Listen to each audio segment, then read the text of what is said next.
किताब العلم बिस्मिल्लाह الرحمن الرحیم امام بخاری رحمت الله علیه د کتاب الایمان نه فارغ شو نو کتاب العلم باندې بسم الله کړه نو بسم الله الرحمن الرحیم اوس کتاب العلم د بخاری کې بشمار کتابونه دي لکه کتاب العلم او کتاب الایمان او کتاب الطهارات او کتاب الصلات او کتاب الصوم او کتاب الزکات او کتاب الحج او دا ټول کتابونه دي نو په دې ټولو کتابونو کې کتاب العلم مقدم کو ځکه چې دارومدار د دې ټولو راینده کتابونو چې په بخاری کې ذکر دي دا ټول دارومدار په علم باندې دي نو علم د ټولو نه مخکې کو په ایمان باندې مخکې نه کو ځکه چې ایمان ماده د هر خیر د علما او عملا د دې وجنه د ایمان نه مخکې نه کا او نور د تمامو کتابونو نه مخکې کا او بیا د ایمان نه دا وحی ولی مقدمه شوه باب بدء الوحی نو د هغې وجه اصل کې دا ده چې وحی داسې شی دی چې په هغې باندې ایمان او اعمال ټول موقوف دي نو قانون دا دی چې موقوف علیه د شی به د ټولو نه مخکې نو بدء الوحی ځکه مقدم که چې هغه د ټولو موقوف علیه ده او ایمان یې د ټولو بابونو نه مخکې که دې دپاره چې هغه هم موقوف علیه ده او علم بیا د باقي تمامو نه مخکې که ځکه چې هغه هم موقوف علیه ده د تمامو کتابونو دپاره بسم الله الرحمن الرحیم باب فضل العلم امام بخاری باب دی فضل العلم کې چې علم د الله یو ډیر لوی فضل دی ډیر لوی فضل دی خو امام بخاری رحمت الله علیه په دې باب کې صرف اکتفا په 2 آیاتونو باندې کړی دا 2 آیاتونه ذکر کړي او په دې کې حدیث نه دی ذکر کړی د امام بخاری دا طریقه و چې د بابونه به کېښودو ترجمة البابونه او بیا به وروستو ولا احادیث به لټوله او هغه احادیث به د هغې سره بیا یو ځای کول د باب سره نو ډیر کرته داسې شوي دي چې بیا ورته دا مقام نه ده میلاو شوی چې هغې دپاره مناسب حدیثونه راوالي او هلته ولګوي او کله کله ورته حدیث ملاویږي خو د هغه په شرط باندې برابر نه نو په دې وجه باندې امام بخاري په فضل العلم باب کې حدیث نه دی راوړی او اکتفای په 2 آیاتونو کړی دا دلیل په حیثیت باندې او قرآن چون کې حجت قاطعه دی نو دا هغه پیش کول نه وروستو بل څه پیش کولو ته حاجت هم بسا اوقات حاجت هم نه راځي او هغه آیات یو دا دی یرفع الله الذین آمنوا منکم پورته کوي الله هغه کسان لره چې ایمان راوړی دی ستاسو نه او الذین اوتوا العلم او هغه کسان هم الله پورته کوي چې هغې ته علم ورکړی شوی دی او الله څه پورته کوي ایماندارو ته او عالمانو ته درجات غټې غټې درجې وله ورکوي والله بما تعملون خبیر الله په هغې چې تاسو یې کوئ خبردار دی نو دې نه ډېر لویه منقبه بله نشته چې په مخلوق کې مؤمنان اوچت خلق دی د لوی درجاتو خاوندان دي او بیا په مؤمنانو کې خاوندان د علم دا د لوی درجو خاوندان دي. نو خلاصه دا شوه چې د الله په مخلوق کې د پیغمبرانو نه رستو د صحابو نه رستو بیا مرتبه د علماو ده. دونه لوی مرتبه ول الله ورکړې ده. نو علم دومره لوی شی دی. او وقوله ربي زدني علما،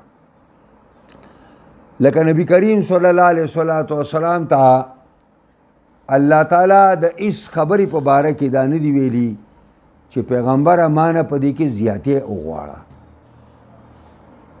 خو د علم په باره کې ورته ویلي چې پیغمبر ماته دعا کوه چې الله مالا اضافه د علم راکا، علم راله راکا، علم می ذات کا.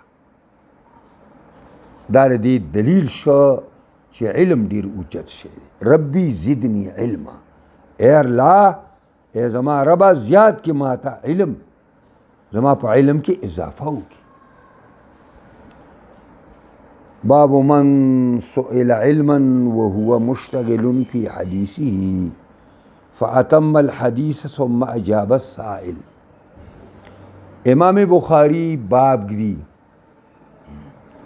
دا هغه معلم او استاد په باره کې سئل علما چې دا غنه د علم تپوسو شي او وهو مشتغل في حديثه، هغه په یو خپل خبره کې مشغول دی، لکه بطور مثال درس شروع دی او یو طالب العلم د درس په دوران کې تپوسو کی،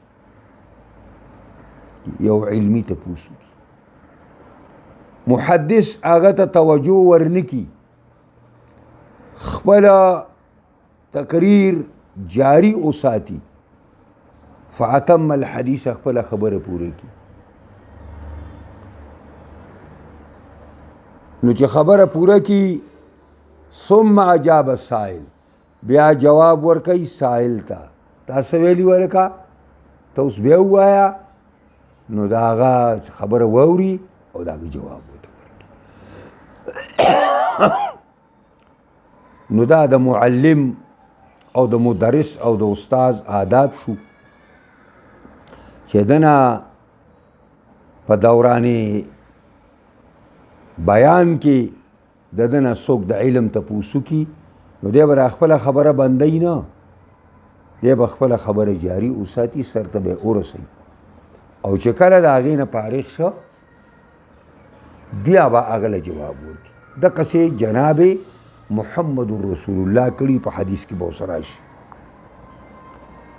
حدثنا محمد بن سنان قال حدثنا پلیح یعنی معنا دا چې دا حدیث امام بخاری په 2 سندونو ذکر کړي. نحاب معنا دا نحول من سند الى سند آخر، موږ د یو سند نه بل ته ځو. قال وی بخاری وحدثني ابراهيم بن المنذر، ماته ابراهيم زي د منذر هم بیان کړی دی. قال حدثنا محمد بن پلیح، هغه ماته محمد زي د پلیح ویلی دی. قال حدثنا ابي، هغه ماته زما پلیح پلار بیان کړی. قال پلیح وی حدثني هلال بن علي، ماته هلال زوی د علي د عطاء ابن يسار په حواله او عطاء د حضرت ابو هريره په حواله باندې فرمایي. قال بينما النبي صلى الله عليه وسلم في مجلس، ناصاپ نبی علیہ السلام په یو مجلس کې دی، يحدث القوم، قوم سره لګیا دی بیان کوي. جاءه اعرابي، پدې کې یو باندې چې راغی. فقال متى الساعه، راوی د انګل په خبره کې چې د الله پیغمبر قیامت پکړي. فمضى رسول الله صلی الله علیه وسلم يحدثه، روان دی پیغمبر خدا بیان جاری اوساته. فقال بعض القوم سمع ما قال فكره ما قال، بعض صحابه ویلي چې پیغمبر خدا دې سړي عربي باندې چې خبره واورېده، خو د باندې چې دا خبره خوښه نه شوه چې د ورې قطع کلام د پاره په دې منځ کې راودانګل. وقال بعضهم بل لم يسمع. بعض صحابه ویل چې نه یاري چې وایه نه اورېده. رسول الله دې سړي دا سوال وانه اورېده. حتی اذا قضا حدیثه، کله چې پیغمبر خدا خپل بیان سر ته ورساو، قال اين اراه السائل عن الساعه، کم ځای کې ګمان کوما یا کم ځای کې وینما هغه سوالګر د قیامت په باره کې. اسه شو. قال ها انا یا رسول الله، هغه سوالګر وی ها، دا ها تنبیهیه ده، خبردار انا یا رسول الله زیمر الله پیغمبره. قال فاذا ضيعت الامانه، سائل واورا قیامت به علا قائمیږي چې امانت ضایع شي. اذا ضيعت الامانه، کله چې امانات ضایع شي، فانتظر الساعه، بیا د قیامت انتظار کوا. فقال باندې چې ورته وایي کیف اذاعتها، د الله پیغمبره امانت به څنګه ضایع کیږي؟ قال اذا سود الامر الى غیر اهله فانتظر الساعه. نبی کریم فرمایل کله چې حواله شي د مسلمانانو اختیار، د مسلمانانو واک الى غیر اهله، نا اهلو ته، چې د مسلمانانو مشري نا اهلو ته حواله شوه، فانتظر الساعه، د قیامت انتظار کوا. نن چې په دنیا کې په اسلامی ملکونو کې چاته اختیارات حواله شوي دي، ټول نا اهل دي الا ماشاء الله. نا اهلو خلکو ته دا ټول د قیامت نښې دي، نښې چې قیامت نږدې دی. باب من رفع صوته بالعلم، امام بخاری باب دی د هغه استاذ په باره کې، د هغه معلم په باره کې، رفع صوته چې هغه پورته کې خپل اواز په علم باندې په زور باندې ووایي. حدثنا ابو نعمان قال حدثنا ابو عوانة عن ابي بشر عن يوسف بن ماهك عن عبد الله بن عمرو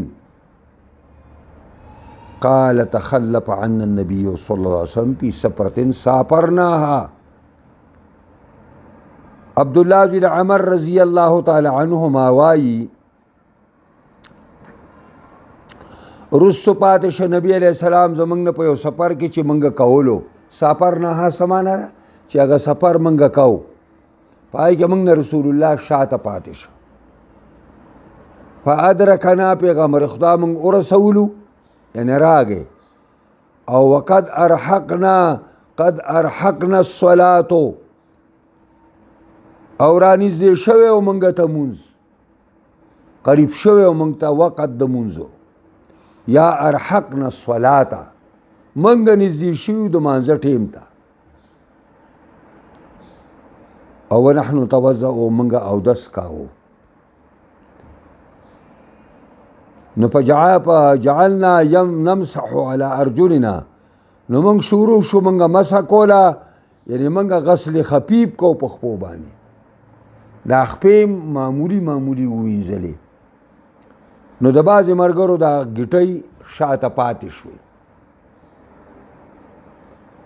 دغه دی پیغمبر خدا راغی چې مونږ ته وکاته، مونږ په مانځه ولاړو.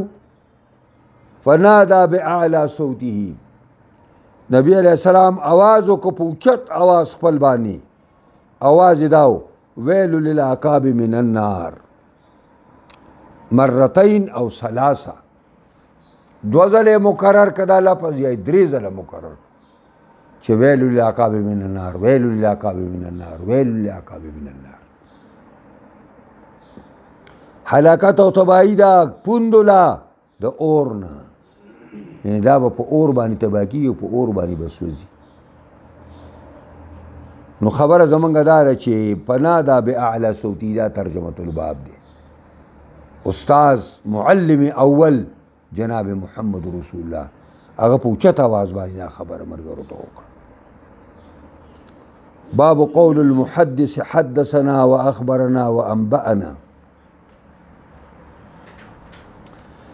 امام بخاری رحمت الله علیه باب دی پدې کې دا قول د محدث او دلته محدث په معنا لغوي معنا باندې دی. وهو الذي يحدث غيره چې بل سره خبرې کوي. اول اصطلاحي محدث چاته وایي؟ لل اصطلاحي دلته اصطلاحي نه دی مراد. وهو الذي اصطلاحي محدث هغه چاته وایي یشتغل بالحدیث النبوي چې هغه درس کوي د احادیثو د پیغمبر، هغه ته محدث وایي شرعا. او لغوي لغت کې خبرې کوونکې ترجمه نه. نو دا قول د خبرې کوونکي چې هغه وایي حدثنا و اخبرنا و انبأنا. منګ له استاذ خبر را، منګ ته استاذ بیان کړو، منګ له استاذ خبر را کړو، منګه استاذ منګه ته انبار را کړو. دا په معنا د خبر دی. وقال لنا الحميدي،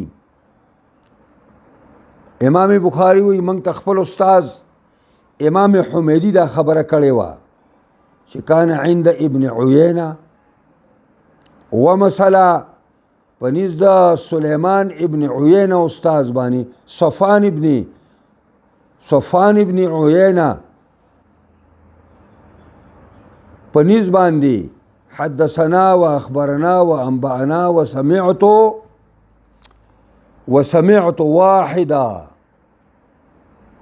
یعنی هغه حمیدی ور خپل استاذ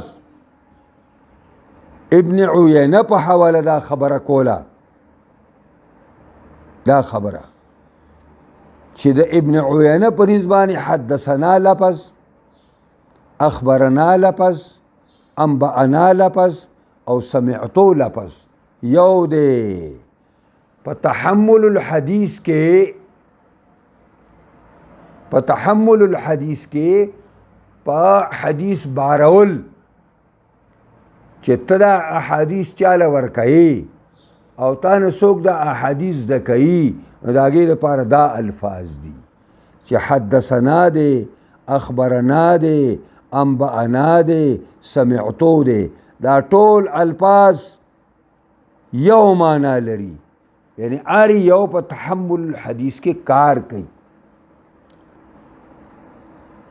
حدثنا دغه وایي که نه حافظ ابن قیم چې العلم ما قال الله قال رسوله، العلم ما قال كان فيه حدثنا، العلم ما قال فيه حدثنا. علم خو یغه دی چې پای کې حدثنا یعنی د ټول علومو خلاصه علم حدیث دی دائما. وقال ابن مسعود رضی الله تعالی عنه حدثنا رسول الله صلی الله علیه وسلم والصادق المصدوق. دا یو ګود حدیث دی بخاری کې براشي. امام بخاری خو دا احادیث ورته داسې معلوم دي چې ته وایې دا یې ځان ته داسې مخامخ کړي دي، په داسې په دغه باندې مخامخ کړي ځان ته او ښه تېره قینچي ورسره او د خپل مطلب دپاره ترې نه هغه پرزې را کټ کوي او ځای په ځای ږدي. دا اوږد حدیث نه د عبدالله بن مسعود دا یو ټکی راواخیسته چې رسول الله صلی الله علیه وسلم فرمایلي حدثنا، یعنی حدثنا لفظ تحمل الحدیث دپاره عبدالله بن مسعود هم استعمال کړی دی. او هو صادق المصدوق، او حال دا دی دا رسول الله صلی الله علیه وسلم رښتینی انسانو، او مصدوق معنی دا ده الذي ذکر عنده الصدق. دا ناکت ورته لیکلی دي چې د مصدوق معنی دا ده مصدوق هغه سړی دی چې د هغه په نیز باندې صدق ذکر کیږي، د هغه مخې ته خلک صدق او رښتیا وایي. نو صادق هم دی او مصدوق دی تصدیق هم کړی شوی دی. وقال شقیق ابن وائل لوی محدث دی عن عبد الله ابن مسعود سمعت النبي صلى الله عليه وسلم كلمة كذا.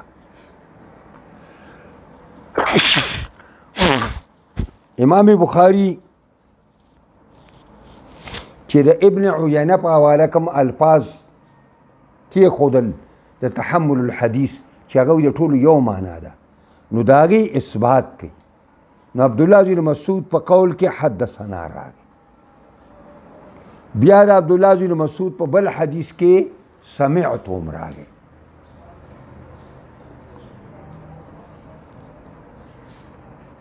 او وقال حذیفه زوی د یمان وی حدثنا رسول الله حدیثین، بیا دا بل ثبوت شو.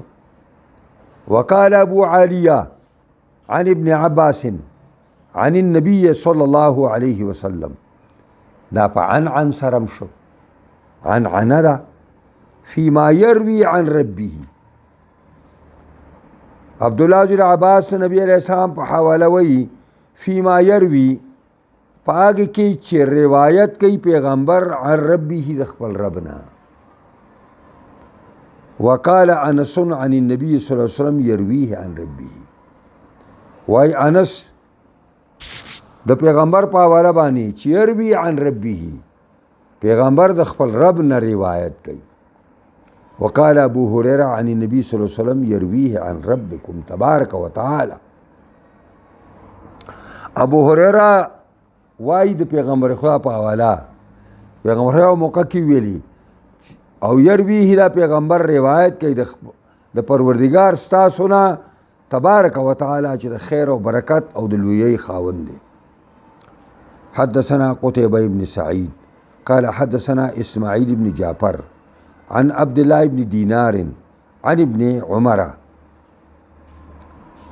امام بخاری وی زما استاد قتيبة بن سعيد، قتيبة وی زما استاد اسماعیل ابن جعفر، اسماعیل د خپل استاد عبد الله ابن دینار نه، عبد الله ابن دینار د خپل استاد عبد الله بن عمر نه. قال عبد الله وای قال رسول الله صلی الله علیه وسلم ان من الشجرة شجرة، په دې ونو کې یو ونه ده لا يسقط ورقها چې دا پاڼې نه غورځي. وإنها مثل المسلم یا مثل المسلم، او دا په مثل مسلمان دا. حدثونی ما هیا، ما ته بیانو کوي داونه کسونه دا. قال فوقع الناس في شجر البوادي، وی خلق واقع شو پاغونو د خړګۍ کې او د ایریا کې چې زمونږ په علاقه کې کمی ونی نو پاغي خلکو نظر واچو هرکه دا به کومه ونی چې پیغمبر خدا وی پانی نه غورځوي د مسلمان په شان د په پیدا کې، دا کومه ونه ده.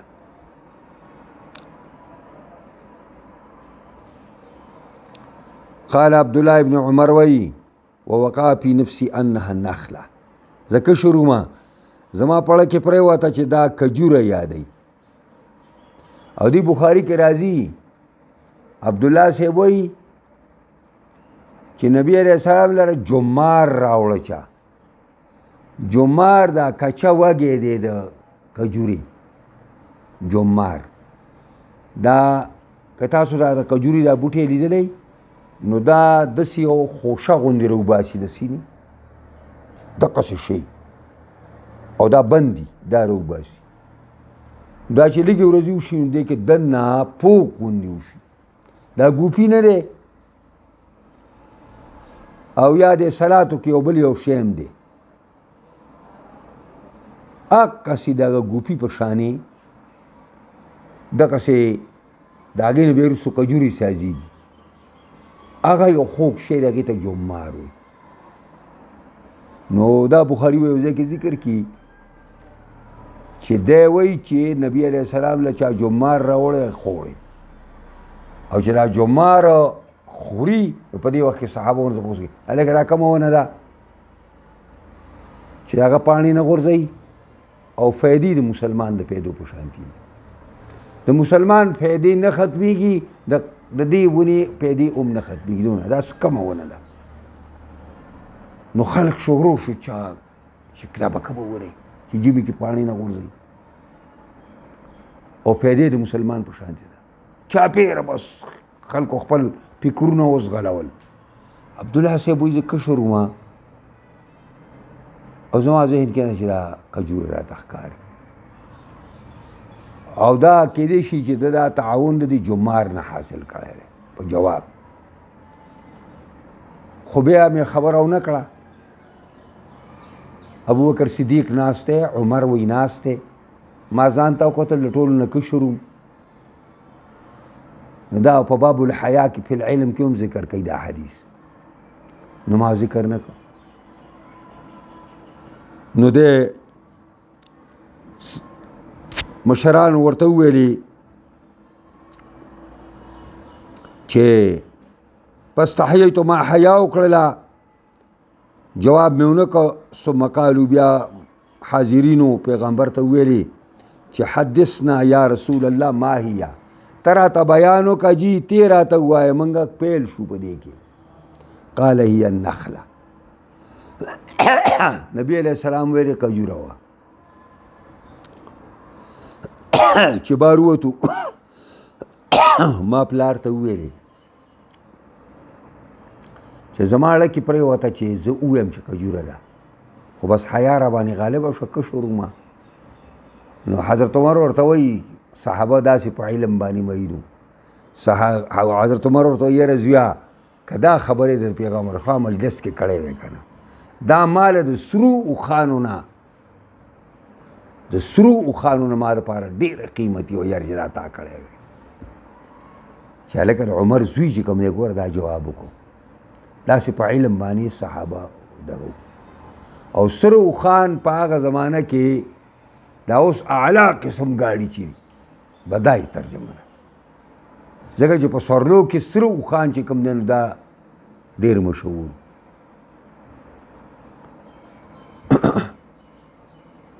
دا حدیث بیا ذکر کوي. دا داسې به وکړو په دې ځای باندې بس کړو. دا بل باب ډېر اوږد دی او دا اصل کې دی علمي خبرې کوي.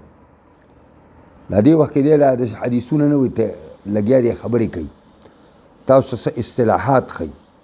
نو دا باب القراءة والعرض على المحدث نو بس بیا دې کې شروع شوی دی. دا به سبا ووایو انشاءالله العزیز. یو پاتې شه که نه.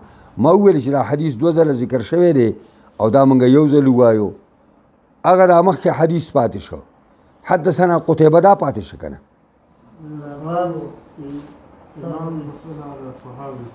او باب طرح الامام المسألة على اصحابه دا دی که نه. دا باب دی او دا وایم. باب طرح الامام المسألة على اصحابه. امام بخاری باب دی وړاندې کول او غورځول د امام او د استاد سوال او مسلې لره په خپلو شاګردانو باندې. یو معلم دی، یو استاد دی او د هغه طالبان دي، شاګردان دي. هغه د هغې مخې ته یو مسله ور وغورځوي او سره پاره لیختبر ما عندهم، چې اوزمایي او امتحان والی ما د هغه علم چې د شاګردانو سره دی، چې کم یو مال جواب راکولی شي، کم یو زما دې خبرو کې ډېر کوشش کړی دی. او دا من العلم د ما بیان دی چې اختبار کوي د هغه علم چې کم د شاګردانو سره دی. نو همدغه حدیث بیا ذکر کوو. حدثنا خالد بن مخلد قال حدثنا سليمان بن بلال قال حدثنا عبد الله بن دينار عن ابن عمر عن النبي صلى الله عليه وسلم قال إن من الشجر شجرة د دې ونو نه یوه ونه ده لا یسقط ورقها نه غورځوي پاڼو لره، پاڼې نه غورځوي. اوس کجوره پاڼې نه غورځوي که نه، نارنجم پاڼې نه غورځوي.